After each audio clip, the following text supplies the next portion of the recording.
access to global supply chains. Our leadership removes roadblocks, not resources.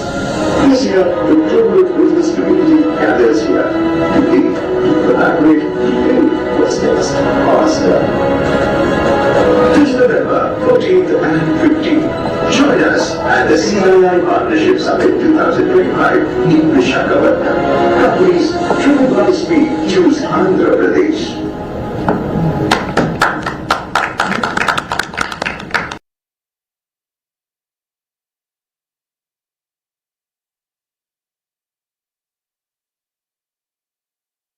Honorable Minister to address. I would like to take this, have privilege to introduce him, one of India's most dynamic young political leaders, Sri Lokesh, Honorable Minister for Human Resources Development, Information Technology, Electronics and Real-Time Governance in the Government of Andhra Pradesh. He is an alumnus of Stanford University, where he earned his MBA, and at Carnegie Mellon University, where he completed his Master's in Management Information Systems. Sri Lokesh brings together a world-class academic background with deep grassroots experience. He has been playing a transformative role in shaping Andhra Pradesh digital infrastructure, skilling ecosystems and e-governance reforms, laying the foundation for a modern, technology-driven state. Under his visionary guidance, the state has also partnered with the likes of Meta to launch Manamitra, a first of its kind WhatsApp-based governance platform that provides citizens with seamless access to hundreds of government services through a single WhatsApp number. His landmark, more than 3,100 kilometer Yuvagalam Padayatra, a journey that connected him with citizens across towns and villages, reaffirmed his enduring commitment to inclusive and innovation-led growth. And under his leadership, Andhra Pradesh has rapidly emerged as one of India's fastest growing investment destinations, attracting over 10 lakh crores of which is USD 120 billion in fresh commitments within the just last 15 to 18 months. And Sri Lokesh has been instrumental in conceptualizing and driving several transformative initiatives, most notably of the recent times the Google's $15 billion AI data hub in Visakhapatnam, the largest single FDI project in India's history, positioning the city as the nation's next generation digital capital. Thank you very much, sir. Widely recognized for his emphasis on the speed of doing business, investor-friendly reforms and technology-led governance, Sri Lokesh is steering Andhra Pradesh towards becoming a global hub of innovation, advanced manufacturing and sustainable development.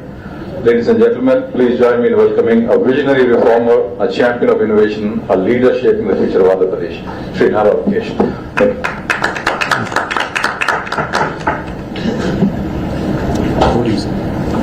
You broke sweat. It is to introduce a tall figure and like you takes. Good evening, everyone. Thank you for coming to this press meet. It is our formal invitation to visit us in Visakhapatnam to our partnership summit that is being held on 14th and 15th of this month. As already introduced, I had embarked on a Padayatra, 3,132 kilometers, which covered the length and breadth of my state. There are many experiences in my Padayatra that have shaped who I am today, and one of it was a woman called Mohana. And this was one woman who was making bhajis on the side of the road. This was one of the earlier constituencies, during my Padayatra, one of the very first constituencies that I walked. And in there when I met her and I sat next to her and I asked her what she expects from the new government, she said for the last 30 years she's been sitting there making bondas, selling it, and she has 2 kids who she educated very well. She lost her husband to alcohol, and she said that just give them jobs, find them jobs. And this is something that echoed across the youth of Andhra Pradesh. I did various programs like Hello Lokesh and so on and so forth, where their only request was that to create opportunities to work. So, as part of the manifesto committee, we made 6 promises, and the first promise was to create 20 lakh jobs in the 5 years of the NDA government. So it's the Super 6 promise. The first promise is that. So for us, it's not just a target; it is a pledge to the youth of Andhra Pradesh. And this is perhaps one of the biggest employment mission that has ever been undertaken by a state in India. So every single policy that we have created is with a clear focus to create jobs. And that was the single driving agenda with which our policies have been created.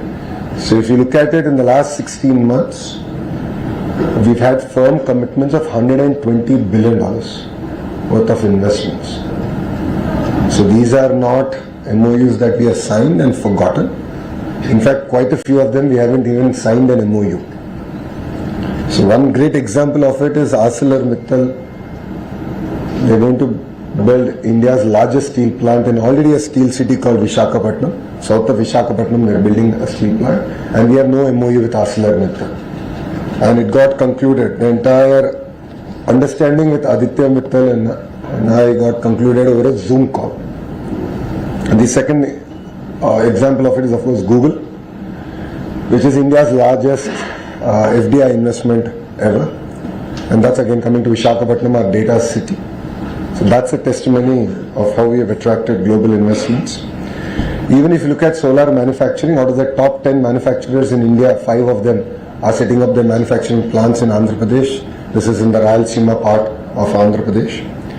BPCL is investing about 1 lakh crore in refinery. NTPC is investing about 1.65 lakh crores building a green hydrogen hub again south of Visakhapatnam. So each of these investments, though we're talking about the investment quantum, for me it is the number of jobs it creates, and that is what is very, very important for me and of course all of us sitting here, and that's the promise that we have made. The Partnership Summit, the theme is quite clear from Andhra's perspective, which is companies driven by speed choose Andhra Pradesh. Across sectors we have seen that the investment quantum is substantially increasing.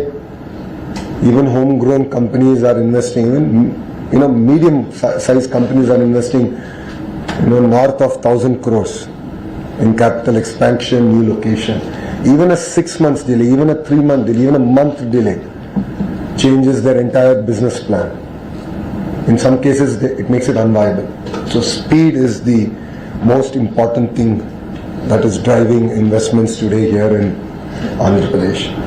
That's why companies like TCS, Cognizant, and few more have chosen Andhra Pradesh given the negative sentiment in the sector, because that is the speed that we have delivered. And if you look at it, it's not just in IT, we have extended across blue collar jobs, so manufacturing is core to us.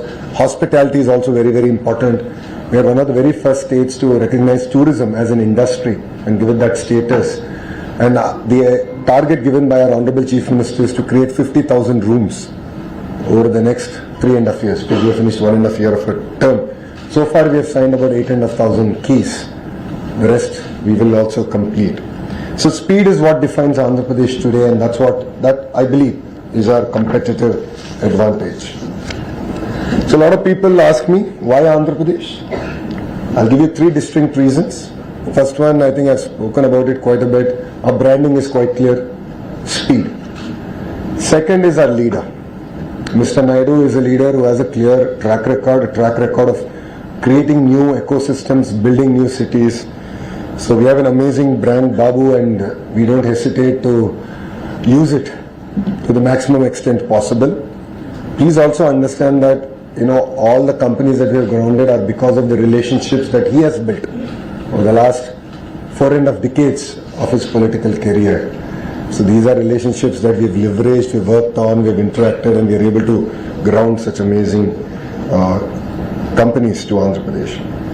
The third clear reason, and I'm sure all of you would have heard in my public speeches also, while many states in India have double engine sarkar, only Andhra Pradesh has double engine bullet train sarkar. I call it the Namo government. Namo is not just Narendra Modi ji, it's Naidu and Modi ji together. So we have the double engine bullet train sarkar, we're working exceptionally hard. We are very much aligned with the Honorable Prime Minister's vision of Vikasit Bharat. And we have our Swarnandhra vision, which is $2.4 trillion economy by 2047. So we have clear targets, and for all of you who know Mr. Naidu, he's an extremely tough taskmaster. And we've lost track of what day it is. Monday, Saturday, Sunday, everything has just become another day to work harder. So these are clear, distinct reasons why entrepreneurs are choosing Andhra Pradesh and why upcoming entrepreneurs, next generation entrepreneurs should choose Andhra Pradesh. So 14th, 15th of November is our partnership summit in Visakhapatnam.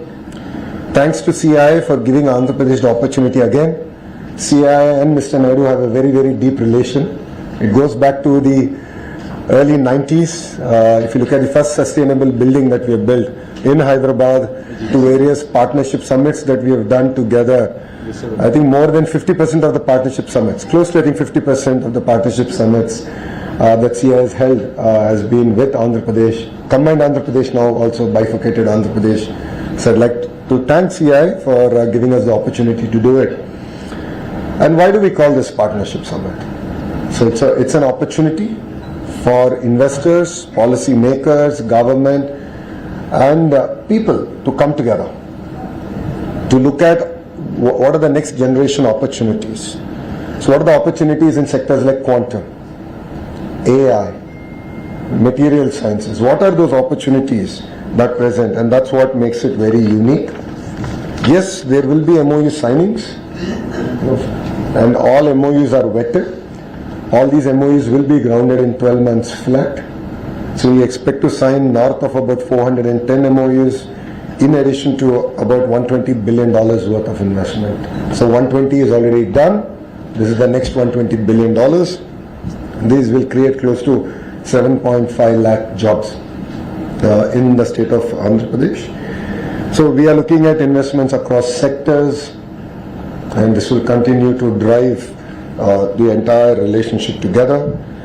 Partnership Summit is very exciting. Of course, Piyush Goyal ji is joining us, our homegrown MoCA minister. So Ramu is also going to be there. 300 participants across 45 countries are going to be here. 3 out of the G20 nations are going to be represented. 12 multilateral organizations, and we have 72 international speakers who are also going to attend. While MOUs is one part, the larger part is of course the dialogues, and these are meaningful dialogues that will, we believe, set the tone not only for Andhra Pradesh, for the nation. And thanks to CII, we have 48 sessions including 1 plenary, 27 technical sessions, 3 standalone sessions, and 11 state specific sessions. So Andhra Pradesh is also a part of it, but other states, as this is Partnership Summit, other states also will be represented. And run up to the Partnership Summit, there are many foundation stones that are getting laid, ribbon cuttings are also happening. So you will hear a lot of exciting news coming out of Andhra Pradesh starting tomorrow to the next 3.5 years of this government. So the 3-way partnership is a center to Andhra Pradesh. If you look at our policies also, apart from Amravati, which is a people-led movement, farmers have given their land, we are building a greenfield capital city and they're benefiting out of this. But we have also come up with a policy where 10 farmers together can come and build an industrial park together, and we will support it. So as a state, we believe that landowners have an important role to play, farmers have an important role to play. That is why we take this partnership summit true in terms of letter and spirit, and that's what makes again Andhra Pradesh very unique. Yes, we are very ambitious. We will compete. Our motto is very clear: when states compete, India wins. Our target as a state, and the target given to me by the Honorable Chief Minister, is to clearly attract $1 trillion worth of investment. With that as a target, we are working with everyone possible on the planet. We are not country specific, sector specific. Our strength is our cluster. Cluster is where we bring all the industries related to one sector together, and verticals are all the companies that make various components of that particular sector. A great example is of course the mobile phones that all of us cannot live without. From the camera lens module to the screen, the Li battery to the haptic engine, the whole 9 yards, again in one cluster. That's what we call vertical. Horizontal is where I play a larger role as a HRD minister, is that it's education, specialized programs, lifelong learning like skill development, testing, certification, everything coming into one cluster. That is what makes again Andhra Pradesh very unique. So a lot of clusterization, close to 15 clusters are already operational. We have a very strong position Like 50% of India's air conditioning comes from Andhra Pradesh, very strong position. Medical devices manufacturing made in India. Again, Visakhapatnam has a very strong role to play in it. So across various sectors, we are open to doing business. You will hear about it quite in detail during our partnership summit and post our partnership summit. So this is a short and sweet introduction to what we have achieved in Andhra Pradesh over the last 16 months and what we intend to achieve for the next 3.5 years. And then if my friends from media have any questions, I'm willing to answer them. Thank you very much. Sir, Let them get a chance, yeah? Telugu media, I'll give you separate. Let English get done, then I'll come back. Yes, sir. I'm Nivedita from ABP Live. You mentioned the $1 trillion of investment. Use the mic there. It's okay, I can hear you. Go ahead. I think I'm done. So is there a time frame by which you want to achieve this? And also in terms of FDI attractiveness, what sort of land do you think Andhra Pradesh would occupy? Well, pre-2024, that is, if you look at pre-NDA government in Andhra Pradesh, we never even figured out in the list of states to invest in. And in FDI was, distant. I mean, we were not even relevant. From there to being like attracting the single largest FDI investment in Indian history, to looking at ArcelorMittal now coming in and various other investments coming in. So $1 trillion is a target that we've given ourselves over the next 5 to 7 years. And these are firm commitments. So let's take ArcelorMittal as an example. It's about close to about 1.2 lakh crore investment. It will get invested over 3 phases over 7 years. Google is $15 billion. It will get invested over 3 years. So different companies, given the sector, have different time frame. But these are all firm commitments. These are not paper companies. That's the clear target. And so we are open to FDI investment. While FDI investment is very important for India and for Andhra Pradesh, I believe that homegrown entrepreneurs are equally, if not more important. So for me, it's not just about attracting the next billion or trillion. It's also about ensuring that a small, medium entrepreneur of India also succeeds in Andhra Pradesh. So for me, a mushroom processing unit is as important as a Google data center. So that's what makes, again, Andhra Pradesh very unique. Right. Sir, Vizag has already attracted Google. Now the CII summit is also happening over there in Vizag. What would be the module for this? What kind of module is the state government following, and what for the other district? The Vizag is had become the hub for investments. What are the abilities for other districts? No, I think the right word you should use is Andhra Pradesh has become the hub for investment. See, please understand that clusterization is our approach. So if you look at it, Kia is in Anantapur. So automotive hub is Anantapur. Renewable energy hub is North Anantapur and Karnool. In the same zone, we have cement hub. Electronics manufacturing hub is between Kadapa and Chittoor. I'm talking about erstwhile districts. Okay? So Kadapa and Chittoor. Nellore already is a very diversified manufacturing hub, and we are continuing to double down on the Nellore ecosystem. Prakasam is the entire compressed biogas ecosystem coming in there. If you look at Amravati, of course the capital is there, all the regulatory bodies are putting up their offices, the new capital city is getting built, but quantum ecosystem is coming in. It's not just about bringing a quantum computer. We are going about chasing the entire manufacturing ecosystem of quantum and next generation quantum. The entire curriculum, the education, the vertical horizontal integration. East-West Godavari is the entire aqua ecosystem. You have the refineries, ports that are coming about, right? And North Andhra is where you have pharma, you have chemical hub, you have medical devices manufacturing, steel city, IT city. So if you look at it, we have a very clear laid out about close to 15 thrust areas, and that we're building out. But if you look at the incentives that we give to companies, yes, as a state, we give incentives to companies that choose backward districts more. So while companies that choose X district, which is already a developed district, get a tad bit lower incentives because we want to ensure that development happens equally across the state. So if you see, Oberois of the world are building hotels in Rayalaseema and Visakhapatnam, right? Similarly, various other brands are also doing hotels across board. Like that, we're attracting companies. I mean, Kuppam, the Chief Minister's own constituency, has attracted substantial investments that it has never seen. And the reason is because it's on the axis of Chennai-Bangalore, the industrial corridor, the road connectivity. It made all the difference. So we are double downing on that.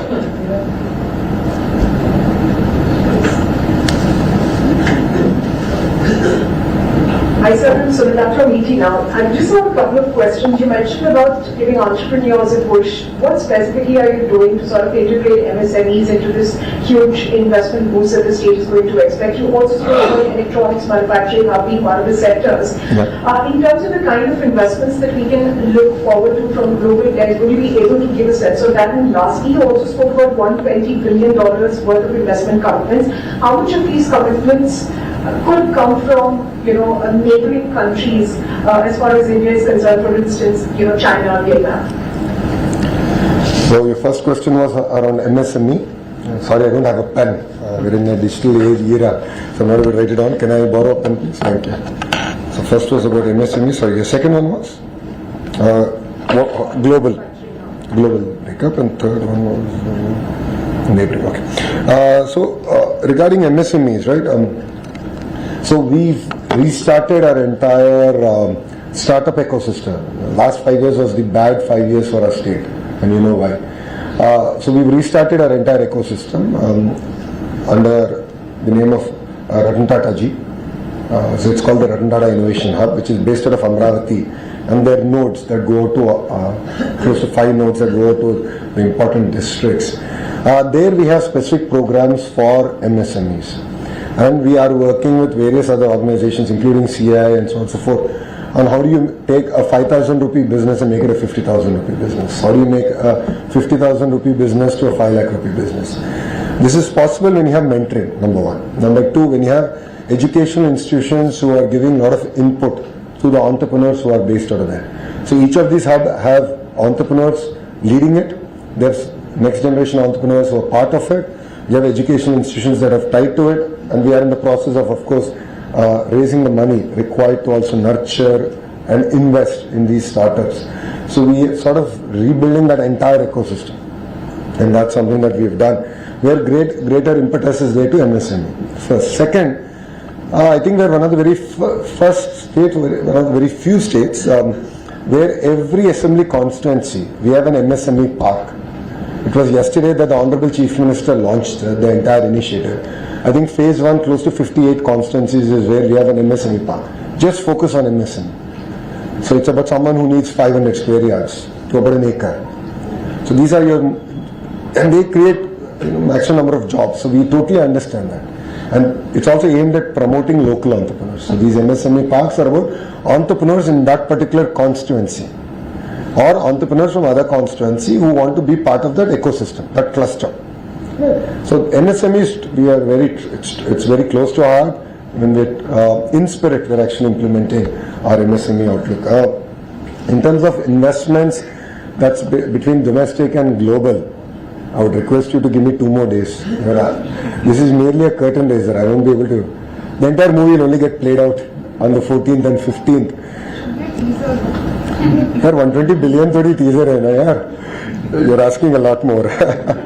In terms of neighboring countries, under the leadership of our Honorable Prime Minister, Shri Narendra Modi ji, relationships are substantively improved, and we are seeing a lot of focus now coming back into sectors, especially in electronics. That's very, very good news. It's very, very important to build the entire component ecosystem, and that's something that's again very close to our heart in Andhra Pradesh. So if you look at it, we already have TCL and various other companies that we got in our third term, which is between 14 and 19. TCL is one of the world's largest TV panel manufacturers, and they're doing exceptionally well in the ecosystem that we have built. But we can do a lot more. That's just the beginning again. So again, just give us some more time. Give us 48 hours and you'll hear it out. I'm Shruti with Bloomberg. I just wanted to get your perspective. How is your state dealing with the US tariffs? And do you think that investment plans which you have, do you think it's likely to get deleted by whatever policies US is doing right now? Well, crisis is always an opportunity. India has always done well when there is crisis. A great example of it is our entire shrimp ecosystem. We have 50% tariffs.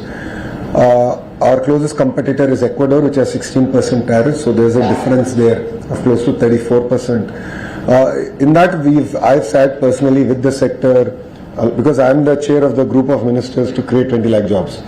So anything to do with job creation, it's part of my responsibility. So I sat with the ministers, we've had interaction with the industry, and we proactively looked at how we can help as a state. So one of it is reduction of power tariff to the shrimp farmers. So it was close to, I think, 4 rupees, and now it's down to 1.5 rupees. That itself gives a lot of break. So we sort of worked with the industry to say, well, 34% is the challenge statement. Let's work on the 34%. That's one. Two, we've opened up to new markets. Ukraine, Russia, Australia. So we have proactively worked with the governments there to sort of reopen. Some have closed their markets, so we worked with them to reopen the market. Some are new markets. So I believe at the end of it, the pie will be a lot bigger. And sectors, companies will not be very, just one country specific. I think that diversification is always good. So that's been our approach. And I'm sure that we will find a solution as a nation. So just to follow up, when you are interacting with investors, do you think they are iffy about the investments right now, given the US policies, or they are on board with you now? Well, if you look at it, South Asia's largest quantum computer is coming from the US to Andhra Pradesh. So it's an example of that. Well, $15 billion worth of investment by Google is happening in Andhra Pradesh. So it's a testimony to that. So, Sir? I'm going, if you don't mind, because that's going to come back to you. So hi, this is Karishma from Business Today. In terms of your capex, from what you got from the center and also the state capex, how well are you utilizing that in order to attract these investments, and do you seek any additional allocation because of so many investments and interest and opportunities coming to the state? Have you written to the center? So there are two parts, right? One is just the hard infrastructure. Second is the soft infrastructure. So first let me address the hard. So if you look at it, we spoke about the 3 industrial corridors that pass through Andhra Pradesh. We are very lucky in that sense. There are very few states that have that. So there's already money available and we are leveraging it quite effectively. So Koparthi and Orvakal industrial nodes have got favorable dispensation from Government of India as part of building these nodes. So we are using those resources effectively to build out. Two, we now have a economic region approach. So Visakhapatnam economic region, Amravati economic region, Rayalaseema economic region. So there again, with the clusterization approach, with the forecast that we have, okay, what's going to happen in the next decade, 2 decades, what is the infra, what is the power, what is the soft infra, the whole 9 yards is getting planned out. So we're launching the report of Visakhapatnam economic corridor tomorrow. So that will have a lot more details. And then we'll create a special purpose vehicle and we'll go about raising money. And if required, we'll definitely knock on the doors of Delhi. No second thoughts about it. Now let me come to the soft part. This is very, very important. We have to create an enabling environment for industries to thrive. So things like labor reforms, Factories Act. These are subjects that we are going into threadbare. We are working with the industry to understand the challenges. Let's talk about labor reforms, right? Women working the night shift in electronics manufacturing. Today, it's not allowed. So these are nuances that we're sort of working through. I'm also working with the industry to give me feedback on what are the challenges that they're facing at the field level, cutting edge level. So what part of the process can be automated? What part of the permissions can be real time is something that we're working with the industry on. So speed of doing business is something that we take very seriously and we believe is a competitive advantage. Thank you. As a Lokesh from PTI, so how many ministers of foreign countries are participating in this summit? And if you can name a few of them. And the second question is, can you have also mentioned that challenge between India and China have improved a lot. So have you invited challenge firms to take part in this summit, and are you ready to take receive investment, take investment from Chinese firms, especially in sectors like electronics, IT? So Honestly, the first question, I don't have the information readily available with me. I'll share it with you once the press PC is done. The second part, we are open to taking investment from all the major players in the world and all the major countries that are looking at investing in India. So again, I'm not one country specific focused as a state. I'm sector focused. So electronics, if Chinese companies want to invest in the electronics sector, for me that's a game. But there are a lot of other countries also who have a certain role to play in the electronics sector who are already investing, which is an example of it is South Korea. So we have LG, which is setting up a massive plant in Andhra Pradesh. So like that we are attracting investments from across, but we are very sector specific. And if companies want to invest in Andhra, we are willing to take. We are willing to ensure that they have a soft landing. First question, I'll get the information. Exchanging. What delegates from more than 50 countries and ministers, they're trade ministers. So this is almost 30 countries. I know, but I don't want to get the number wrong because again he'll ask me tomorrow. So let me get the right number. I don't have it readily available, but I know that Singapore has 2 ministers coming in. I know various other countries have ministerial delegations. UAE has, they're coming. There are large contingents coming. But let me give the numbers as I get them, please. Thank you. Yeah, so there is of course, a continuing issue in India with regard to land acquisition. Every company says that in Thailand you can get land within a week. In India it takes years. That deters investments to a great extent. How are you trying to overcome that? I believe that Andhra Pradesh has tried to create a large land parcel, but how are you trying to expedite the process of land acquisition? You said Vietnam, right? Is the country that you said? I was Thailand. Sorry, Thailand, right? Thailand is the country where you can get it within a week. Yeah. Come to Andhra Pradesh, we'll give it to you in 6 days. That is the speed at which we're working. So, see, what's important is to ensure that people are also part of progress. People are also part of the partnership. So, we have created a very proactive policy in that sense. So, if you look at it, even farmers who together can come together and create their own industrial park. So, there are very few states that have done created such kind of policies. Amravati is a great example of land pooling. Of course, last 5 years again has been a distortion, bad dream for Andhra Pradesh. But beyond that, if you look at it, we already have large land banks in place. All the MSME parks already land bank is there. We are now focused on execution. So if you look at ArcelorMittal, it's a sizable project. It's about close to 2,500 acres. We've had no issue. Environmental clearing ho gaya. The whole process is now complete. So we go. I mean, it's equally. If you want to bring a massive investment or a medium investment, all of us have a role to play. So industry partners have to go work with the locals. Politically, we'll have to work with the locals. Create a sense of unity. But there will be cases where we might not succeed always. So be it. But there's no perfect solution. I'm moving from INS. So what policy reforms or incentives have been or will be introduced to make Visakhapatnam attractive to volunteers? And second is how are you going to ensure that local skill sets are developed so that the jobs remain in the state? Good question. Policies are meant for Andhra Pradesh and not Visakhapatnam. We already have policy frameworks in place. We share with you all the policies that we have, where incentives and all are clearly laid out. So we already have a robust policy. Again, with the changing environment and newer opportunities coming in, like quantum, we had to come with a policy around quantum, and which we did in the last cabinet, and the GO will be issued